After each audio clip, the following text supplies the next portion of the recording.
नमस्कार साथियों, स्वागत है आप सभी का अंकित इंस्पायर्स इंडिया पर। मैं हूं अंकित अवस्थी और आप है मेरे साथ में आज एक ऐसे बेहतरीन सेशन पर जिक्र करने के लिए जिसे देखकर आपको वर्ल्ड कप की याद आने लगेगी। अगर आप क्रिकेट का, फुटबॉल का या किसी भी खेल का वर्ल्ड कप मुकाबला देखते हैं और उसमें देखते हैं कि किस तरह से मेजर बड़ी जो टीम्स हैं वो आकर के अपने आप को फिर से विजेता घोषित करने का प्रयास करती हैं, दिखाना चाहती हैं कि वो श्रेष्ठ हैं, या फिर श्रेष्ठता के लिए कोई और टीम जो नई एकदम निकलकर अंडरडॉग से बाहर आती है।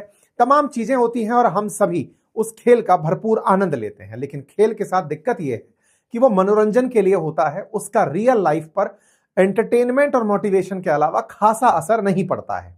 लेकिन अगर यही वर्ल्ड कप रियल में असर डालना शुरू कर दे तो आपको जियोपॉलिटिक्स में हो रहे इस वर्ल्ड कप को समझना होगा। चर्चा कर रहा हूं दावोस में हो रहे वर्ल्ड इकोनॉमिक फोरम समिट की, जहां पर दुनिया भर के लगभग 130 देशों से 3000 से अधिक प्रतिनिधि पहुंच रहे हैं, उद्योगपति पहुंच रहे हैं, और उनमें से मोस्ट अवेटेड हैं यूरोपियंस और अमेरिकी लीडर्स, क्योंकि यहां पर फैसला होगा ग्रीनलैंड किसका होगा। और ग्रीनलैंड को लेने से पहले ही अमेरिका और यूरोप के बीच में जो चल रहा है वो देखने लायक है। ट्रंप अपना हवाई जहाज लेकर निकल चुके हैं, तस्वीर उनकी सामने है। रास्ते में इनका हवाई जहाज खराब हो गया था, बीच में लौट कर आए, फिर दूसरा हवाई जहाज लिए फिर वापस उड़े। लोगों को बीच में लगने लगा था कि ट्रंप को सूचना मिल गई है कि यूरोप वाले मिलकर तुम्हारे साथ कुछ लैशिंग ना कर दें, तुम्हारे साथ कुछ गलत ना कर दें। खैर, फिलहाल के लिए ट्रंप फिलहाल निकल पड़े हैं, जा रहे हैं दावोस। दावोस है स्विट्जरलैंड में, स्विट्जरलैंड है यूरोप के बीच में, और वहां पर आयोजित हो रहा है दुनिया के देशों का एक ऐसा सम्मेलन जहां चर्चा होती है कि इकोनॉमी को कोई कैसे देखता है। यह एक ऐसा मंच है जहां आकर सब लोग अपनी भड़ास निकालते हैं, अपनी बातें रखते हैं, और जो विजेता लाइन होती है उसे कंक्लूसिव रिमार्क में लिखा जाता है, और उस विजेता लाइन को पूरी दुनिया भविष्य के लिए अपनाती है। लगभग 1970 के दशक में शुरू हुई यह परिपाटी आज तक बदस्तूर जारी है। अक्सर इस मीटिंग में जो भी राष्ट्राध्यक्ष बोलते हैं उन्हें अर्थव्यवस्था में असर होता हुआ देखा जाता है। कहा जाता है कि उन्होंने जो पिच लिया, उन्होंने जो तरीका अपनाया है, दुनिया शायद उसी दिशा के अंदर अब आगे बढ़ेगी। वर्ल्ड इकोनॉमिक फोरम के अंदर दुनिया भर के लीडर्स में उर्सुला वॉन डेन बोल चुकी हैं, फ्रांसीसी राष्ट्रपति बोल चुके हैं, कनाडा के प्रधानमंत्री बोल चुके हैं, बेल्जियम के प्रधानमंत्री बोल चुके हैं, और तो और जो लुटनिक हैं, जो कि कॉमर्स सेक्रेटरी हैं, अमेरिका के वाणिज्य मंत्री हैं, उनका भी भाषण हो चुका है। हेडलाइंस बनती हैं, और इसमें सबसे बड़ी हेडलाइन बनती है फ्रांस के राष्ट्रपति की, जिसमें वो कहते हैं हम इज्जत चाहते हैं, उंगली करना नहीं। तुम हमें बुली मत करो, हमें मत छेड़ो, अगर छेड़ोगे तो फिर बिगड़ जाओगे। भाई साहब, गजब का रंगमंच सजा है। फ्रांस अपनी तरफ से जिस तरह से बोल रहा है, साथ में कारनी सुर में सुर मिला रहे हैं। उर्सुला वॉन डेन ईयू की तरफ से सीधा बोलती हैं कि ग्रीनलैंड को लेकर नियम नंबर 1 है कि यह डेनमार्क का है, किसी और का नहीं। और मुझे ट्रंप का चेहरा याद आ रहा है, क्योंकि ट्रंप मानकर चल रहे हैं कि ग्रीनलैंड उनका है, और उन्होंने इन लोगों को भड़काने के लिए कल अपने सोशल मीडिया पर जो खेले खेले हैं, आज मैं आपको उनसे भी जानकर अवगत कराऊंगा। मेरे प्यारे साथियों, इतना ही नहीं, खेले में और भी बहुत कुछ हो रहा है। यहां पर ट्रंप की वो स्ट्रेटजी बताऊंगा जो उन्होंने ग्रीनलैंड के लिए खुद से सोच कर रखी है कि तुम सब लोग लड़ते रहना, हम बचाएंगे ग्रीनलैंड को, हम बचाएंगे डेनमार्क को, और ग्रीनलैंड को मैं लेकर चला जाऊंगा। उस स्ट्रेटजी को भी मैं आपके साथ डिस्कस करूंगा। फिलहाल के लिए ट्रंप का आज भाषण होगा, इस भाषण के बाद जो भी अपडेट होगा वो मैं आपको आने वाले सेशन में दूंगा। लेकिन उससे पहले ही इतना मसाला फैल चुका है कि मैं आपको अवगत तो करा दूं, क्योंकि पूरी पटकथा लिखी जा चुकी है। कुछ तो बढ़िया होने जा रहा है वर्ल्ड इकोनॉमिक फोरम में। हालांकि वर्ल्ड इकोनॉमिक फोरम से रिलेटेड अपडेट्स आप मेरे ट्विटर हैंडल पर भी देख सकते हैं। हमारी ये वेबसाइट अंकित इंस्पायर इंडिया पर ऑलरेडी इसके बारे में आर्टिकल डाला जा चुका है। हमारे तमाम जो अपनी पाठशाला हैंडल है उसके ऊपर भी इस ट्विटर पर इसका अपडेट, इंफॉर्मेशन के जो भी सोर्सेज हैं, हम आप तक वो पहुंचाने का प्रयास कर रहे होते हैं। केवल यूट्यूब ही नहीं, आप कहीं और भी जगह से अगर हमें खोज रहे हैं तो हमने आप तक कंटेंट पहुंचाने का प्रयास किया है। 1971 में जिस वर्ल्ड इकोनॉमिक फोरम की स्थापना हुई थी, ये जेनेवा में स्विट्जरलैंड के अंदर इसका मुख्यालय है, और दावोस के अंदर इसकी बैठक हो रही है। ये एक एनजीओ की तरह काम करने वाला संगठन है। एक अर्थशास्त्री थे क्लास श्वाब, उन्होंने इसकी स्थापना की थी, जिसका उद्देश्य सिंपल था कि दुनिया के लोगों, आओ एक बार बैठो, सोचते क्या हो सबको बताओ, जो आप लोग सोचते हो देखते हैं दुनिया का उसका इंप्लीमेंटेशन क्या होता है। बस इसी क्रोनोलॉजी में यहां पर हर साल बैठक होती है। वर्ल्ड इकोनॉमिक फोरम में भारत की तरफ से भी कई नेता गए हैं, उद्योगपति गए हैं, वो आपस में बड़े वर्ल्ड लीडर्स से वहां पर मुलाकात करेंगे। ये बड़ा समिट है, मतलब इस समिट के मायने ये माने जाते हैं कि यहां पर सब लोग आपसी एक तरह से लाइजन करने भी जाते हैं कि चलो इतने सारे लोग आए हैं, कोई अपनी टेक्नोलॉजी बेचकर आता है, कोई कंपनी अपना इन्वेस्टमेंट बेचकर आती है। दुनिया के नेता जो होते हैं बहुत सी कंपनियों को अपने देश में इन्वाइट कर रहे होते हैं कि भाई हमारे यहां चले आओ इन्वेस्टमेंट करने। ये सब चल रहा होता है। वर्ल्ड इकोनॉमिक फोरम 3-4 तरह की रिपोर्ट जारी करती है, उनमें से फेमस है global gender report, global risk report, global competitiveness report. UPSC के विद्यार्थी इन्हें अक्सर पढ़ते हैं। इस बार जो समिट हो रही है इसकी जो थीम रखी गई है वो है ए स्पिरिट ऑफ डायलॉग। ये संवाद की भावना करके इस बार की थीम है। थीम इसलिए बताना है, वनडे एग्जाम्स के जो विद्यार्थी हैं अक्सर वो इन थीम्स को याद रखते हैं क्योंकि एग्जाम में सीधी पूछी जाती हैं। फिलहाल के लिए आगे बढ़ते हैं। 130 से ज्यादा देशों के 3000 से अधिक प्रतिनिधि यहां पर शामिल हो रहे हैं। 60 से ज्यादा देशों के तो राष्ट्राध्यक्ष यानी प्रधानमंत्री या राष्ट्रपति यहां पर पहुंच रहे हैं और सरकार के मुखिया पहुंच रहे हैं। G7 के नेता, करीब 850 से बड़े सीईओ यहां पर पहुंच रहे हैं और कई अंतरराष्ट्रीय संस्थाओं के प्रमुख यहां पर पहुंच रहे हैं। इसलिए आप इसे समझ सकते हैं कि कितनी महत्व रखने वाली है। इस बार चर्चा के लिए बहुत कुछ है। इस बार युद्ध है, टैरिफ वॉर है, वैश्विक मंदी की आशंका है, पर्यावरण का संकट है, आर्टिफिशियल इंटेलिजेंस है, तमाम बातें हैं जिनको लेकर बातें होनी है। मैं आपको यहां पर इंडिविजुअल के सामने उनकी कही हुई खास खास बातें बताऊंगा और उन बातों में जो अमेरिका ने भाई साहब बयान मारा है, मतलब हार्वर्ड लुटनिक का जो बयान है वो सुनने लायक है।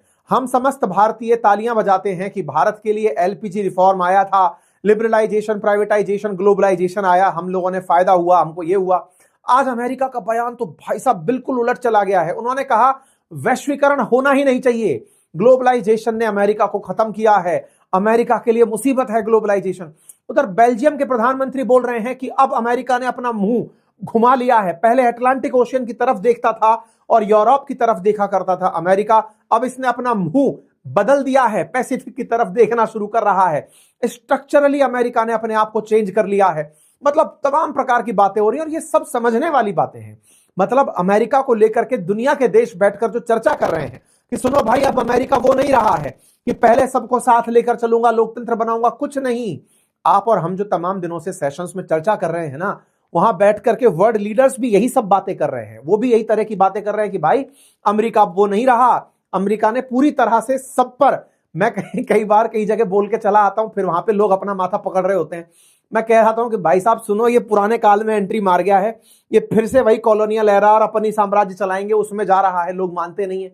अपन जो चर्चाएं करते हैं ना, वो भाई साहब वर्ल्ड इकोनॉमिक फोरम के अंदर इस समय बेसिक डिस्कशन के टाइटल बनी हुई है कि क्या अमेरिका सबको डराकर राज करना चाहता है, चाह क्या रहा है। अपन ने कल ही एक सेशन किया था, हालांकि आप में से बहुत कम लोगों को उस पर रुचि आई होगी क्योंकि उसमें युद्ध की खबर नहीं थी। यूएन बनाना चाहता है क्या? कल अमेरिका के राष्ट्रपति से यही सवाल पूछा गया कि क्या साहब आप यूएन का सब्स्टिट्यूट खड़ा करना चाहते हो।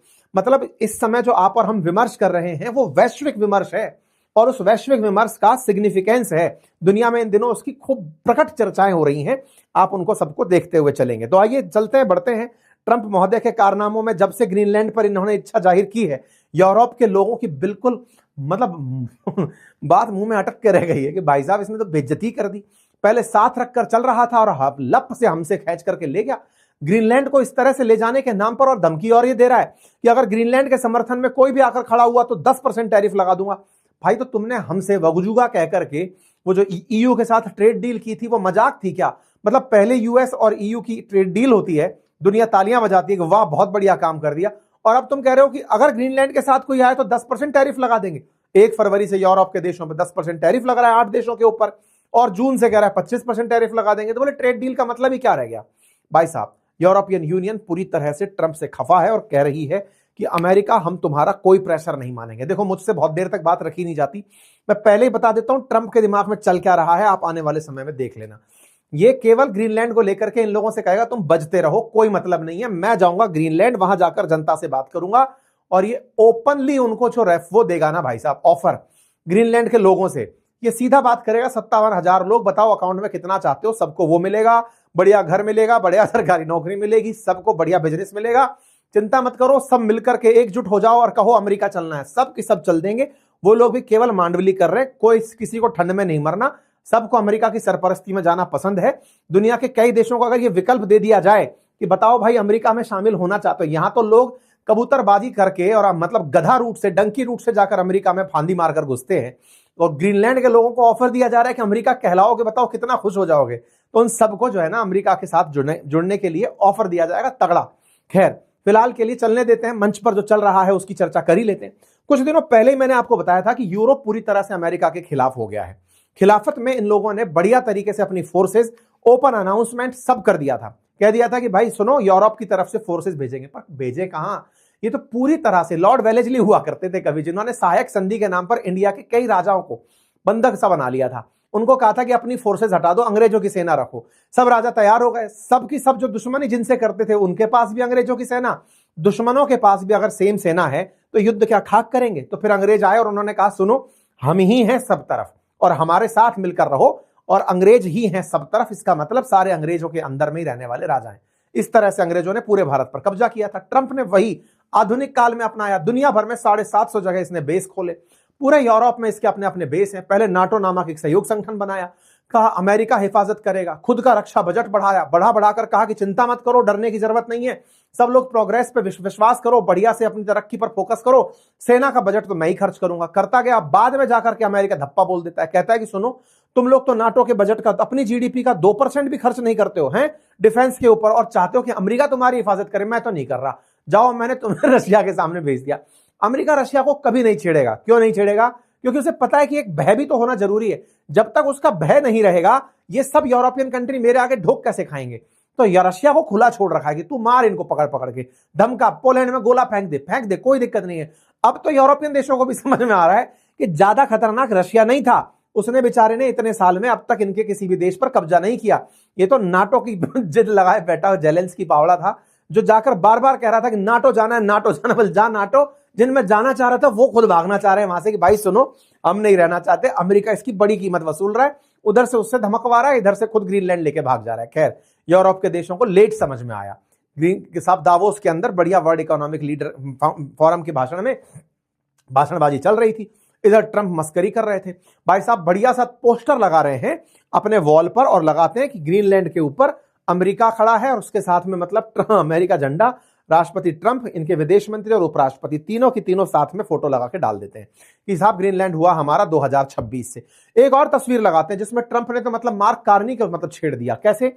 फोटो लगा रखी ट्रंप के ऑफिशियल हैंडल पर चल रही है ये सब फोटोज, जिसमें एक तस्वीर है, तस्वीर में ग्रीनलैंड तो है ही है, कनाडा भी इनका है। और मैंने आपसे पहले भी कहा था, अभी 2 दिन पहले अपन ने एक सेशन जिक्र किया था कि कनाडा डर के मारे चाइना पहुंच गया और उसने कहा कि सुनो पैक्ट कर लो, जो करना है कर लो, बचा लो हमें। हद तो ये हुई है कि वर्ल्ड इकोनॉमिक फोरम की बैठक के अंदर ये सब लोग बोल रहे हैं कि चाइना को बुलाओ, चाइना को बुलाओ, क्योंकि रशिया तो बगल में बैठा है, उस पर तो ट्रस्ट कैसे करें, ताजा ताजा ट्रस्ट चाइना पे करते हैं, पैसे वाला तो है कम से कम, बोले चाइना को बुलाओ, यूरोप में वो डायरेक्ट इन्वेस्टमेंट करने आएगा।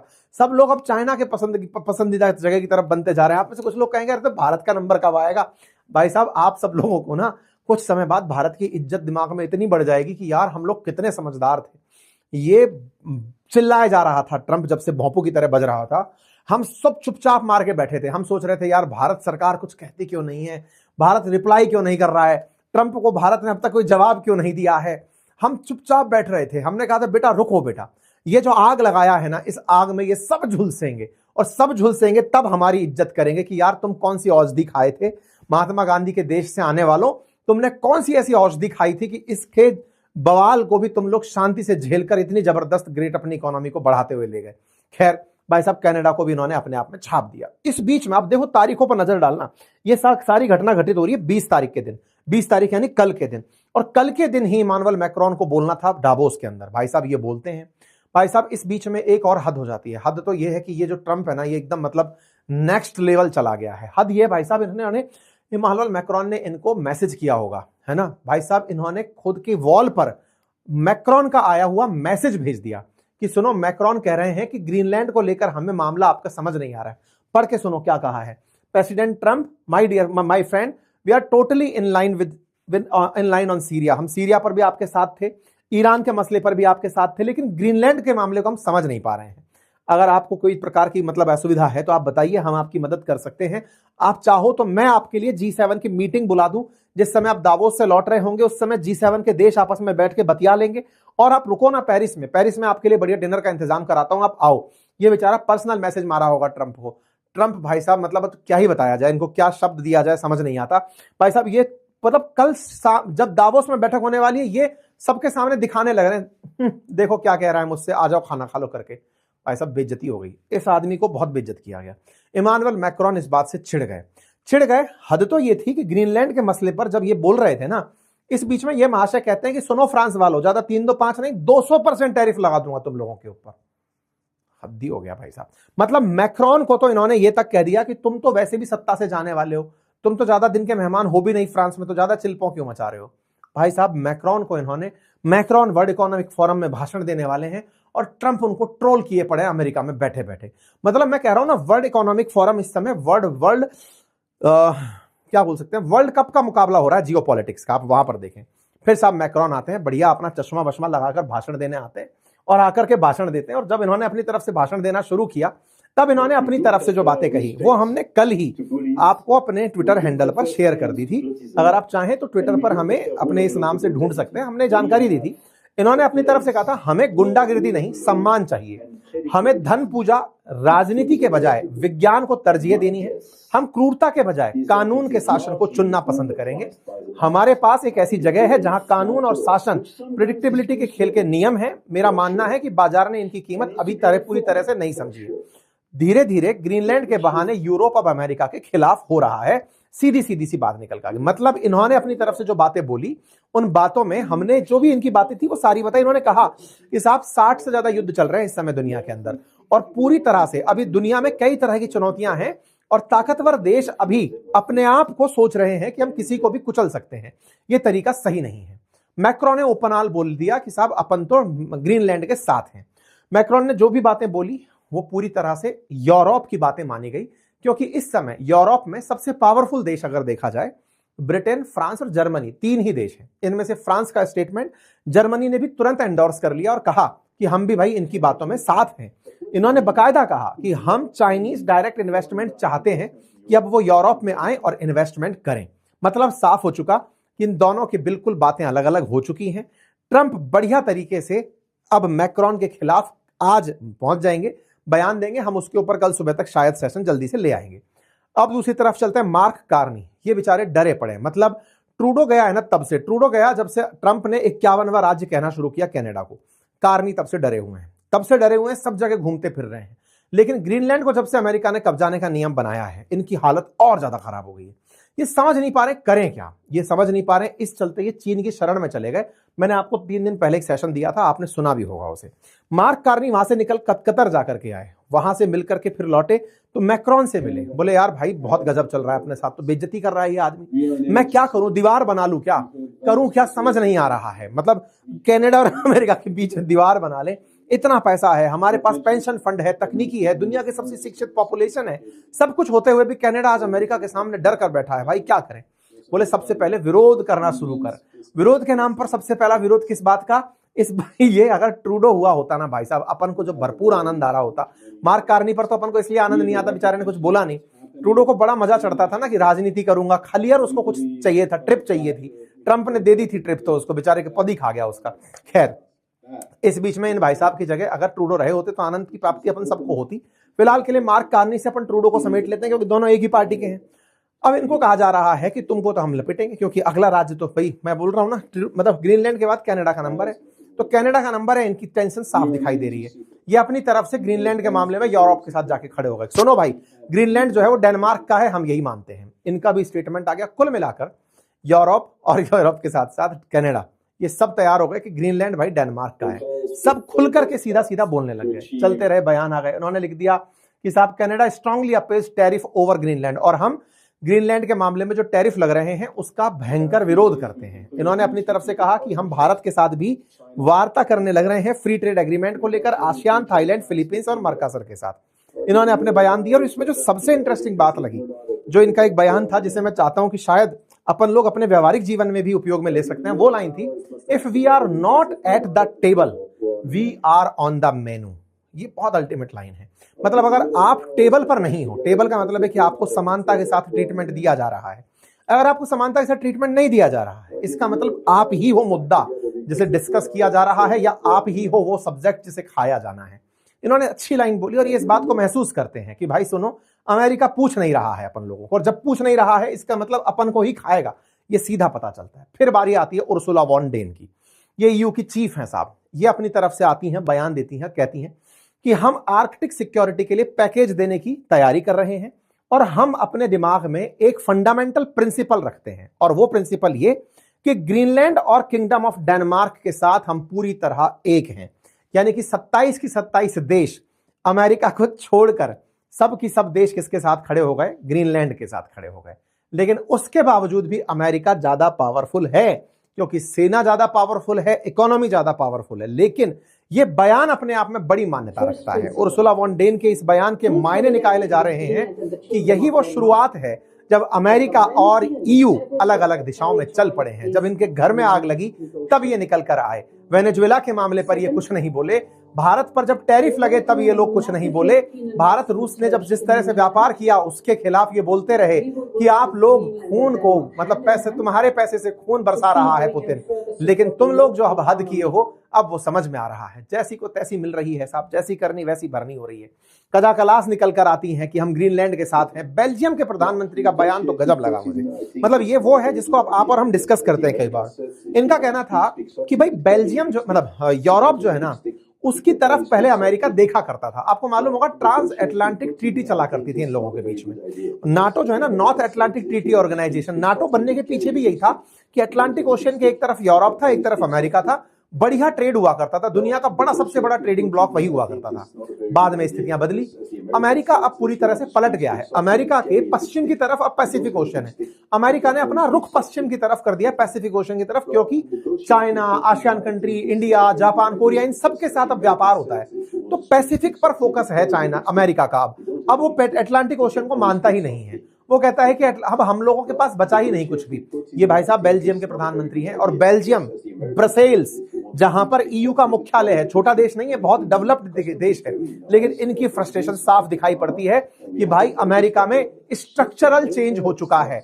रोने धोने की जरूरत नहीं है। ये मत मानिए कि ट्रंप चले जाएंगे तो कुछ चीजें बदल जाएंगी, नहीं, अमेरिका बदल चुका है। अब जो भी व्यक्ति आएगा इससे आगे का काम करेगा।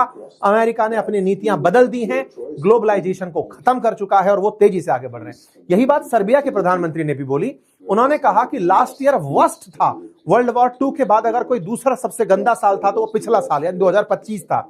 2026 उससे भी गंदा होगा, 27 उससे भी गंदा होगा। मतलब ये वर्ल्ड इकोनॉमिक फोरम में बैठे हुए तमाम राजनेता हैं जो चिंता व्यक्त कर रहे हैं कि भाई साहब बड़ी मछली छोटी मछली को खा जाती है। सर्बिया के प्रधानमंत्री बोल रहे हैं big fish eat smaller fish and they are not even hiding it anymore. और ये आजकल इस बात को छुपा भी नहीं रहे हैं, खुलेआम चल रहा है। कुल मिलाकर के ये सारी चीजें यहां पर चर्चा में निकल कर आई। इधर की तरफ ट्रंप चले आ रहे थे। उन्होंने कहा सुनो, ईयू ने कंबाइंड रूप से कहा कि ट्रंप अगर ऐसे ही रहते हैं तो हम यूएस के साथ में अपनी ट्रेड डील को खत्म कर देंगे। फ्रांस भी सपोर्ट करता है कि सुनो, अगर ये टैरिफ खेलना चाहते हैं तो हम इनके साथ में जो वजूकू करके हमने इनके साथ में जो साइन की थी हम उसको बंद कर देंगे। बजूका करके इनके साथ में जो ट्रेड डील साइन की थी हम उसको कैंसिल कर देंगे। मैं आपको बता दूं कि अमेरिका सबसे ज्यादा एक्सपोर्ट यूरोपियन यूनियन को करता है, लगभग $300 बिलियन का सामान। ऐसे में अगर ईयू के साथ ट्रेड डील खराब होती है तो यह अमेरिका के लिए बड़ा सेटबैक होगा। लेकिन ट्रंप तो ट्रंप है, वो तो अपनी तरफ से बताते चल रहे हैं कि तुमको तो मैं गांठता ही नहीं हूं। और इसी क्रोनोलॉजी में ये आते हैं और कहते हैं कि America will be well representated in Davos by me. बोला मैं आ रहा हूं, सुनना, तैयारी करना। लेकिन इस बीच में कल 20 जनवरी, मतलब वो इनको क्या है, 20 जनवरी के दिन 1 साल पूरा हो गया था अपनी सत्ता पर बैठे हुए। तो अपना वर्क दिखाने आए कि देखो मैं कितना काम कर चुका हूं।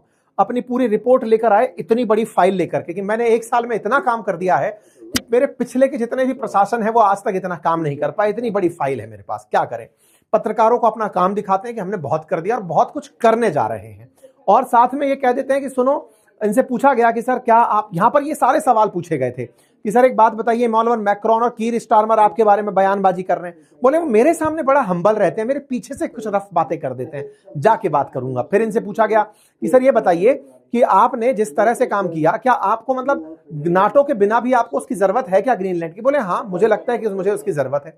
फिर इनसे सवाल पूछा गया कि सर ग्रीनलैंडर्स जो है वो आपके साथ नहीं आना चाहते, तो कहते हैं कोई बात नहीं, वो नहीं आना चाहते तो क्या मैं जाके बात करूंगा ना, सब तैयार हो जाएंगे, देखना कैसे होता है। फिर पूछा इनसे कि आप ग्रीनलैंड लेने के लिए कितना दूर तक जाओगे, तो कहते हैं देखना, तुम भी देखना, दिखाएंगे कितना दूर तक जाऊंगा। फिर इनसे पूछता है क्या साहब यूएन को, जो मैंने कल सेशन किया था, आप लोगों ने देखा नहीं उसको, लेकिन जरूर देखिएगा, क्या सर यूएन की जगह आप अपना बोर्ड ऑफ पीस जो है उसको यूएन बनाना चाहते हैं? तो कहते हैं मुझे यूएन से बड़ी उम्मीदें थी, यूएन अपनी उम्मीदों पर खरा नहीं उतरा, मुझे आज भी उम्मीदें हैं उससे। ये वही वाली बात है, मोदी जी मेरे बहुत अच्छे मित्र हैं, समझ में नहीं आया शुरुआत में तो लोगों को, तो यूएन के प्रति भी अब ये वैसी बातें बोल रहे हैं, मतलब कुल मिलाकर यूएन के बारे में भी इनकी नजरें अब चढ़ चुकी हैं। अच्छा साहब, अब बात करते हैं इन तमाम चीजों के बीच में, ये कहते हैं कि देखो नाटो कभी अच्छा होता है कभी बुरा होता है, हमको क्या चाहिए हमें वो पता है। कुल मिलाकर के इन्होंने अपनी तरफ से, जिनसे पूछा गया सर ईरान के बारे में क्या कहोगे, तो उन्होंने कहा देखो हमारी वजह से वहां पर 837 लोगों की जानें फांसी पर लटकने से रुक गई, अब फ्यूचर हम जानते हैं, जानेंगे क्या करेंगे, हम अभी से क्यों बताएं। रशिया और यूक्रेन के बारे में पूछा गया तो कहते हैं कि रशिया और यूक्रेन में तो क्या ही है, कभी रशिया तैयार होता है यूक्रेन तैयार नहीं होता, कभी यूक्रेन तैयार होता है रशिया तैयार नहीं होता। वास्तविकता में कौन बताए, ये खुद नहीं चाहते कि युद्ध रुके, क्योंकि युद्ध रुकेगा तो डर खत्म हो जाएगा ना, फिर रशिया के लिए फिर यूरोप वाले देश क्यों डरेंगे, फिर तो समझौता लागू करना पड़ेगा। अमेरिका की स्ट्रेटेजी है कि रशिया यूक्रेन ना रुके, ताकि सैंक्शन चलते रहें, यूरोपियन देश तड़पते रहें और यूरोपियन देश तड़प के अमेरिका के अंदर घुसे रहें। ये सारे के सारे प्रयास हैं, ये सब भाषणबाजी करके भाई साहब अपने जहाज एयरफोर्स 1 में बैठ करके लिए दावोस के लिए निकल लिए। निकले ही थे कि रास्ते में एक मैप बनता है जिसमें इनका जहाज मुड़ता हुआ दिखाई देता है। मुड़ता हुआ दिखाई दिया, तब कयास लगने लगे कि ट्रंप को कहीं कोई थ्रेट तो नहीं मिल गई, कुछ तो नहीं हो गया। बाद में पता चलता है कि जहाज में कोई तकनीकी खराबी थी, ये जहाज बदले, दूसरा एयरफोर्स 1 पकड़े और उसमें बैठ करके निकल लिए। अब इंतजार हो रहा है इनका अमेरिका का वर्ल्ड इकोनॉमिक फोरम में। उससे पहले लुटनिक का बयान आ चुका है, इनके कॉमर्स सेक्रेटरी आ चुके हैं और उन्होंने साफ कहा कि सुनिए, मुझे तो ये समझ नहीं आता कि ये यूरोपियन यूनियन के जो देश हैं ये जीरो कार्बन एमिशन की बात करते ही क्यों हैं 2030 तक।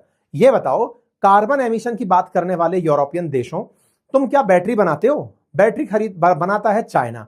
चाइना के पास पेट्रोल डीजल गैस कुछ भी नहीं है, वो पेट्रोल डीजल गैस खरीदता है, उसके लिए तो बैटरी बनाना उसके फायदे का सौदा हुआ, उसके लिए नया अवसर हुआ।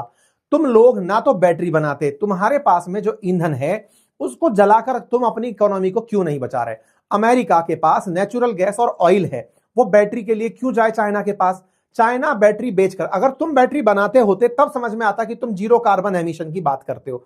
चाइना के लूप में फंस क्यों रहे हो? तुम एक के जाल से निकल के दूसरे के जाल की तरफ जाओगे। लुटनिक ने बात तो सही बोली, लेकिन ये भूल गए कि कार्बन उत्सर्जन सबके लिए घातक होता है।